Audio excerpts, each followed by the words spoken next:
മലയാള ചലച്ചിത്ര ചരിത്രത്തെ ദൃശ്യത്തിന് മുൻപും ദൃശ്യത്തിന് പിൻപും എന്ന് നിസ്സംശയം രണ്ടായി തിരിക്കാം. 50 കോടി ക്ലബ് എന്ന മലയാള സിനിമയുടെ അതുവരെയുള്ള സ്വപ്നങ്ങളെ തച്ചുടച്ചുകൊണ്ട് 100ഉം 150ഉം കോടികൾ ബോക്സ് ഓഫീസിൽ നിന്ന് വാരിക്കൂട്ടാൻ കഴിയുമെന്ന് തെളിയിച്ച ചിത്രമാണിത്. കേവലം ഒരു പ്രാദേശിക ഭാഷാ ചിത്രം എന്നതിനപ്പുറം തമിഴ്, തെലുങ്ക്, കന്നഡ, ഹിന്ദി, ചൈനീസ് ഭാഷകളിലേക്ക് വരെ റീമേക്ക് ചെയ്യപ്പെട്ട ലോക സിനിമയ്ക്ക് മുന്നിൽ മലയാളത്തിന്റെ പെരുമ ഉയർത്തിയ ദൃശ്യത്തിന്റെ വിജയം ഒരു അത്ഭുതമായിരുന്നു. ഇന്ന് ജോർജ് കുട്ടി എന്ന് കേൾക്കുമ്പോൾ തന്റെ കുടുംബത്തെ രക്ഷിക്കാൻ നിയമവ്യവസ്ഥയെ പോലും ബുദ്ധിപൂർവ്വം നേരിട്ട മോഹൻലാലിന്റെ ആ മുഖമല്ലാതെ മറ്റൊരാളെയും സങ്കല്പിക്കാൻ പോലും സിനിമാ പ്രേമികൾക്ക് കഴിയില്ല. എന്നാൽ മലയാള സിനിമയുടെ ഈ സുവർണ അധ്യായത്തിന് പിന്നിൽ അധികമാരും ചർച്ച ചെയ്യാത്ത മെഗാസ്റ്റാർ മമ്മൂട്ടിയുടെ വലിയൊരു ദീർഘവീക്ഷണത്തിന്റെയും പരോക്ഷമായ പിന്തുണയുടെയും കഥയുണ്ട്. സിനിമ റിലീസ് ചെയ്ത് വലിയ വിജയമായ സമയത്ത് ഈ ചിത്രത്തിന്റെ കേന്ദ്ര കഥാപാത്രമായി സംവിധായകൻ ജിത്തു ജോസഫ് ആദ്യം തിരഞ്ഞെടുത്ത താരം മമ്മൂട്ടിയായിരുന്നുവെന്ന വാർത്ത പുറത്തു വന്നിരുന്നു. ഇത്രയും മികച്ച ഒരു പ്രോജക്ട് എന്തുകൊണ്ടാണ് മമ്മൂട്ടി വേണ്ടെന്ന് വെച്ചതെന്നും കഥയുടെ വിജയം പ്രവചിക്കുന്നതിൽ മലയാളത്തിലെ മെഗാസ്റ്റാറിന് തെറ്റുപറ്റിയോ എന്നതിനെക്കുറിച്ചും സിനിമാ ഗ്രൂപ്പുകളിലും മാധ്യമങ്ങളിലും വലിയ രീതിയിലുള്ള ചർച്ചകളും നടന്നിരുന്നു. എന്നാൽ മമ്മൂട്ടിക്ക് കഥ ഇഷ്ടപ്പെടാത്തത് കൊണ്ടല്ല സിനിമ നിരസിച്ചതെന്നും പകരം ആ സമയത്ത് അദ്ദേഹത്തിന് മറ്റ് പ്രൊഫഷണൽ തിരക്കുകൾ മാത്രമായിരുന്നു അതിന് കാരണമെന്നും ജിത്തു ജോസഫ് തന്നെ പിന്നീട് വെളിപ്പെടുത്തിയിട്ടുണ്ട്.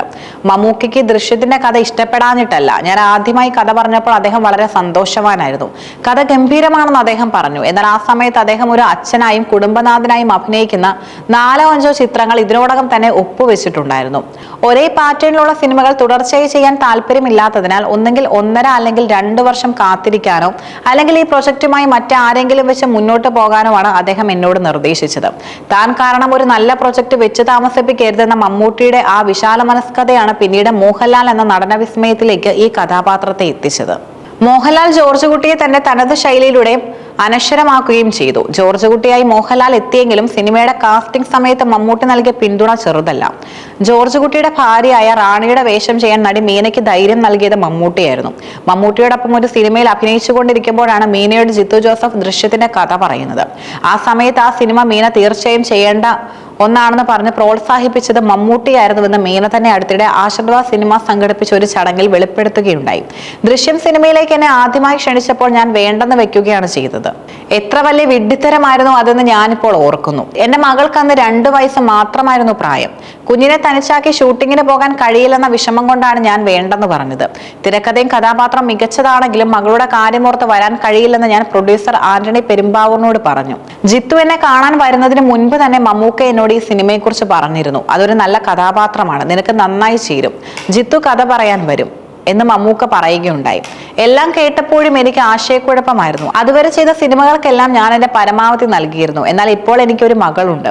സിനിമയിൽ 100% ശ്രദ്ധിക്കാൻ കഴിയുമോ എന്ന കാര്യത്തിൽ എനിക്ക് ഒട്ടനവധി കൺഫ്യൂഷനുകൾ ഉണ്ടായിരുന്നു, മീന ഓർത്തെടുത്തു. മമ്മൂട്ടി നൽകിയ ആ വലിയ ആത്മവിശ്വാസം ഒന്നുകൊണ്ട് മാത്രമാണ് മീന പിന്നീട് റാണി എന്ന കഥാപാത്രമാകാൻ സമ്മതിച്ചത്. ഇന്ന് മോഹൻലാൽ മീന കോംബോ മലയാളത്തിലെ ഏറ്റവും മികച്ച കുടുംബ ജോഡികളായി വാഴ്ത്തപ്പെടാൻ കാരണവും മമ്മൂട്ടിയുടെ ആ ഒരൊറ്റ വാക്കായിരുന്നു. ദൃശ്യം സിനിമയിലെ ഏറ്റവും ശ്രദ്ധേയമായ മറ്റൊരു കഥാപാത്രമാണ് ക്രൂരനായ പോലീസ് കോൺസ്റ്റബിൾ സഹദേവൻ. അക്കാലം വരെ മിമിക്രി വേദികളിലും സിനിമകളിലും കോമഡി വേഷങ്ങളിൽ മാത്രം തിളങ്ങി നിന്നിരുന്ന കലാഭവൻ ഷാജോണിനെ ഈ വില്ലൻ വേഷത്തിലേക്ക് കാസ്റ്റ് ചെയ്യാൻ ഉദ്ദേശിക്കുന്നു എന്ന് ജിത്തു ജോസഫ് പറഞ്ഞപ്പോൾ മമ്മൂട്ടി ആ തീരുമാനത്തെയും ഏറെ പ്രശംസിച്ചു. ഒരു നടന്റെ ഉള്ളിലെ സാധ്യതകളെ കൃത്യമായി തിരിച്ചറിയാൻ കഴിവുള്ള മമ്മൂട്ടി ഷാജോണിനെ നെഗറ്റീവ് റോളിലേക്ക് മാറ്റുന്നത് വളരെ മികച്ചൊരു തീരുമാനമാണെന്നാണ് സംവിധായകനോട് പറഞ്ഞത്. ഷാജോൺ ആവേശം ചെയ്താൽ തിയേറ്ററുകളിൽ അത് വലിയ ചലനം സൃഷ്ടിക്കുമെന്നും അദ്ദേഹം മുൻകൂട്ടി കണ്ടു. മമ്മൂട്ടി തന്നെ തന്റെ കാരവാനിലേക്ക് ജിത്തു ജോസഫിനെ വിളിച്ച് കാസ്റ്റിംഗിനെ കുറിച്ച് സംസാരിക്കുകയും ഈ പ്രോജക്റ്റ് ഒരു മികച്ച സിനിമയായി മാറട്ടെ എന്ന് ആത്മാർത്ഥമായി ആശംസിക്കുകയും ചെയ്തു. സിനിമ റിലീസ് ചെയ്തപ്പോൾ പ്രേക്ഷകർ ഏറ്റവും കൂടുതൽ വെറുത്തതും എന്നാൽ കൈയടിച്ചതും സഹദേവൻ എന്ന കഥാപാത്രത്തിന്റെ പ്രകടനത്തിനായിരുന്നു. സാധാരണയായി സിനിമാ വ്യവസായങ്ങളിൽ മുൻനിര താരങ്ങൾ തമ്മിൽ കടുത്ത മത്സരവും ആരോഗ്യകരമല്ലാത്ത ഈഗോയും ഉണ്ടാകാറുണ്ട്. എന്നാൽ മലയാള സിനിമയുടെ 2 തൂണുകളായ മമ്മൂട്ടിയും മോഹൻലാലും തമ്മിലുള്ള ബന്ധം എത്രത്തോളം ദൃഢമാണെന്ന് തെളിയിക്കുന്നതാണ് ദൃശ്യത്തിന്റെ ചരിത്രം. തന്റെ അടുത്ത് വന്ന ഒരു മികച്ച തിരക്കഥ തന്റെ തിരക്കുകൾ കാരണം മാറ്റിവെക്കേണ്ടി വന്നപ്പോൾ അത് മറ്റൊരു മികച്ച നടനിലേക്ക് എത്താനും ആ സിനിമ തടസ്സമില്ലാതെ നടക്കാനും മമ്മൂട്ടി നൽകിയ പിന്തുണ മാതൃകാപരമാണ്. സ്ക്രീൻ പ്രസൻസ് കൊണ്ട് മമ്മൂട്ടി ഈ ചിത്രത്തിൽ എത്തിയില്ലെങ്കിലും ഒരു നല്ല തിരക്കഥയോടും സഹപ്രവർത്തകരോടും അദ്ദേഹം കാണിച്ച സ്നേഹവും സത്യസന്ധതയും പിന്നീട് ദൃശ്യം എന്ന സിനിമ ഇൻഡസ്ട്രി ഹിറ്റായി മാറിയത്. മലയാള സിനിമയിലെ 2 ഇതിഹാസങ്ങളുടെയും ഒരു മികച്ച സംവിധായകന്റെയും പരസ്പര ബഹുമാനത്തിന്റെയും കൂട്ടായ്മയുടെയും ഉത്തമ ഉദാഹരണമായി ദൃശ്യം സിനിമയുടെ പിന്നാമ്പുറ കഥകൾ എന്നും ഓർമ്മിപ്പിക്കപ്പെടും.